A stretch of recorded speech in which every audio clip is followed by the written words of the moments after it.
안녕하세요. 속풀이 짬뽕 알뜰 세트입니다. 고대 이집트의 알렉산드리아에 있었던 인류 역사상 가장 유명한 도서관인 알렉산드리아 도서관은 전 세계의 학자들을 알렉산드리아로 초빙해 세계 최고의 도서관을 만드는 것을 목표로 건립했었다는데요. 도서관의 목표 자체가 인류의 지식 모두를 아우른다는 것이었다고 합니다. 고대 로마가 이집트를 점령하였을 때도 학문의 중심지 역할을 했었다고 하는데 한계로 모자라서 100년쯤 후에는 제2도서관까지 지을 정도로 어마어마한 규모였다고 합니다. 소장되었던 것으로 알려진 장서 목록만 보아도 이미 당시에도 지구가 태양 주위를 공전한다는 것을 발견했다는 아리스타르코스, 뇌가 장이나 신체를 조종한다는 것을 밝혀내고 약을 만들기 시작했다는 히로피러스, 행성운동의 궤도가 원이 아닌 타원임을 증명한 아폴로니우스의 책이 있는 등 기원전에 있었던 지식이라고는 믿을 수 없을 만큼 어마어마한 도서관이었습니다. 하지만 알렉산드리아 도서관에 불이 나며 그 많은 책들이 전부 다 소실되어 없어졌다고 하는데요. 이 책들이 없어지면서 인류 문화가 몇백 년은 퇴보했다는 이야기가 나오기도 합니다. 기원전 200년경 동양에서는 분서갱유라는 사건이 일어나 엄청난 학문적 손실을 입었었는데요. 진시황이 모든 사상서를 불태우고 유학자들을 생매장했던 사건으로 춘추 전국시대 때의 대부분의 역사책이 이때 불타버려 현재 전해지는 것은 매우 소수에 불과하다고 합니다. 그래서 중국의 고서 중에 기원전 3세기 이전의 것은 거의 없다고 하네요. 이번엔 이렇게 참 어이없는 이유로 인류가 퇴보하기도 진보하기도 한 사건들을 모아봤습니다. 그럼 한번 볼까요? 첫 번째는 에이즈 백신이 늦어진 이유입니다. 2014년 유엔에선 에이즈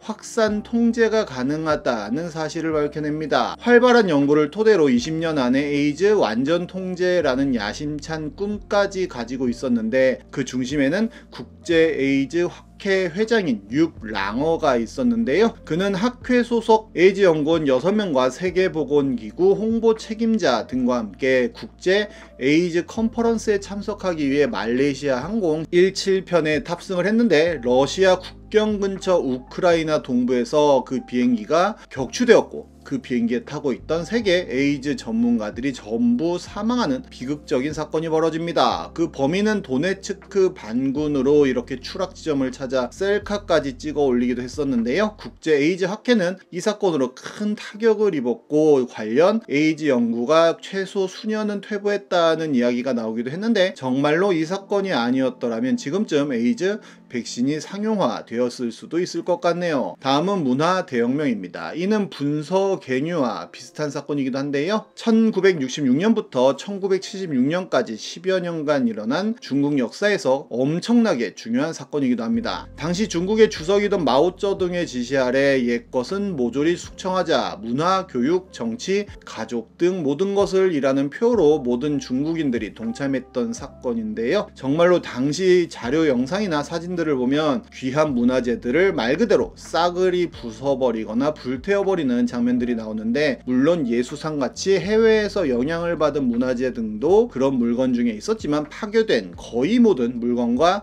서적들은 중국의 고유 문화를 가지고 있던 것들이었습니다. 왜 이렇게까지 했나에 대해 들어가면 대약진 운동이라는 역사를 아는 게 좋은데요. 역시 마오쩌둥이 영국을 따라잡겠다며 세운 경제성장 계획이었는데 참새는 해로운 새다로 유명한 제사해 운동을 비롯하여 토법 고로를 강제로 만들게 하여 똥철을 엄청나게 생산하고 절대로 실행할 수 없는 식량 생산 목표치를 잡아 농민들을 혹사시키는 등 말 그대로 중국의 경제를 완전히 파괴시켜 3년 대기근으로 인해 대략 3천만에서 5천만 명이 아사한 사건이었습니다. 그렇게 나라 경제가 나락에 빠지자 마오쩌둥의 권위 역시 나락으로 빠져들었고 류 사오치라는 사람이 국가 주석직을 승계해 덩샤오핑과 함께 실용주의 정책을 펼치게 되는데요. 그러자 위기감을 느낀 마오쩌둥은 프롤레탈리아 문화 대혁명에 대한 결정이라는 16개의 항을 발표하며 홍위병이라는 집단을 만들어 기존의 낡은 것들을 비판하고 타도할 수 있다는 권위까지 주게 됩니다. 홍위병들은 낡은 것이라고 생각되는 것들은 모조리 다 없애버렸으며 심지어 당시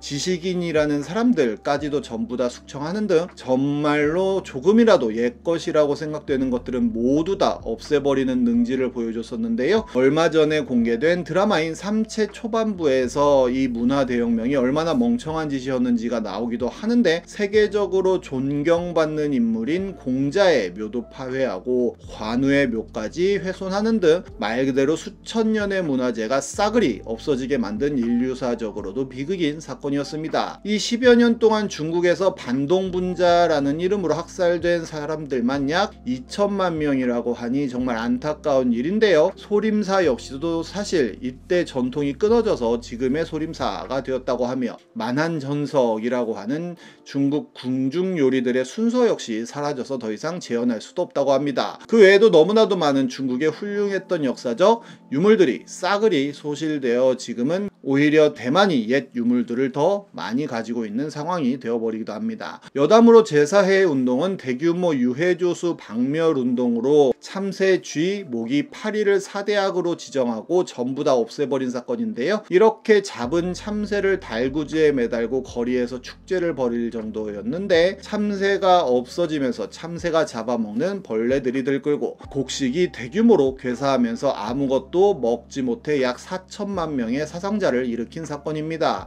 토법고로는 전통적인 기술로 만든 작은 괴철로에서 농민들이 강철을 직접 생산하자는 명목으로 중국 전역에 설치 후 가동한 용광로로 농민들이 직접 용광로를 만들고 철을 생산하게 만든 사건이었습니다. 당연히 농민들은 강철 생산 기술을 몰랐지만 그냥 만들라고 시킨 건데요. 심지어 철광석조차 지급하지 않은 채 하면 된다 정신으로 철을 생산하라고 했으니 쓰지 못하는 똥철들만 가득히 나왔고, 모래보다 푸석푸석하고 유리보다 쉽게 깨졌다고 합니다. 오히려 토법고로를 운영하기 위해 어마어마하게 많은 나무들을 벌목해 뗄감으로써 산림 파괴에만 일조하였고, 멀쩡한 농기계들을 전부 다 토법고로에 녹여버려서 농사를 지을 수도 없어졌다고 하네요. 어이없는 실수로 인간 문명이 진보한 경우도 많은데요. 대표적으로 페니실린의 발명이 있는데 지금도 대표적으로 사용하고 있는 항생제입니다. 이는 1928년 영국의 생물학자인 알렉산더 플레밍이 우연히 발견한 것으로 유명한데요. 그는 실험을 위하여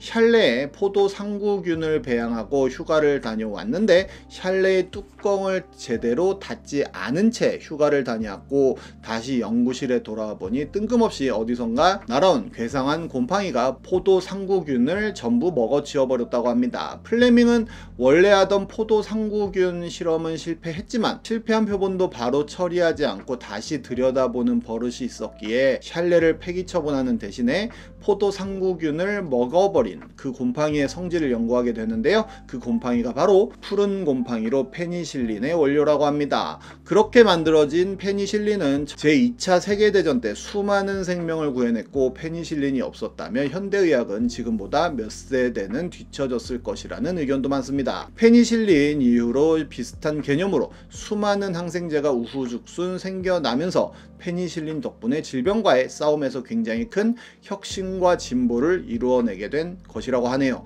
고무 역시도 실수로 탄생한 혁신적 제품인데요. 고무나무 원액에서 나오는 천연 고무는 이미 예전부터 널리 사용하고 있었지만 냄새도 많이 나고 날이 더우면 녹아버리는 성질 때문에 실제 생활에 이용하기에는 불편함이 많았습니다. 그런데 찰스 구디어라는 사람이 고무 덕후여서 평생을 고무 연구에 매달렸다고 하는데요. 그의 목표는 냄새도 덜 나고 열에도 강한 고무를 만드는 것이었는데, 하루는 고무에 황을 섞어서 실험을 해보다가 고무 덩어리를 난로 위에 떨어뜨리고 말았다고 합니다. 그런데 놀랍게도 고무는 녹지 않고 약간 그슬리기만 했다고 하는데요. 여기에 힌트를 얻어 고무에 황을 섞어서 적당한 온도와 시간으로 구워주면 고무의 성능을 크게 향상시킬 수 있다는 사실을 알게 되었고, 그렇게 연구를 하여 가황법이라고 하는 요즘 나오는 고무 가공법을 확립해 고무공업 발전의 기초가 되었다고 하네요. 구디어 타이어에 나오는 그 구디어가 맞다고 합니다. 그 외에도 강력 접착제를 만들려다가 실패하고 너무 접착력이 약한 제품이 나오는 바람에 발명에 성공한 포스트잇도 있고, 조지 클럼이라는 요리사가 자신이 만든 감자튀김을 좀 더 얇게 만들어 달라는 요구에 화가 나 매우 얇게 썬 다음에 돌덩이처럼 단단해질 때까지 튀겨서 발명된 감자칩 등도 있는데요. 참 비극적인 사건도 있고 참 고마운 사건들도 많은데 다시 생각해도 문화 대혁명은 너무나도 큰 삽질이었던 것 같네요. 지금까지 속풀이 짬뽕 알뜰 세트였습니다.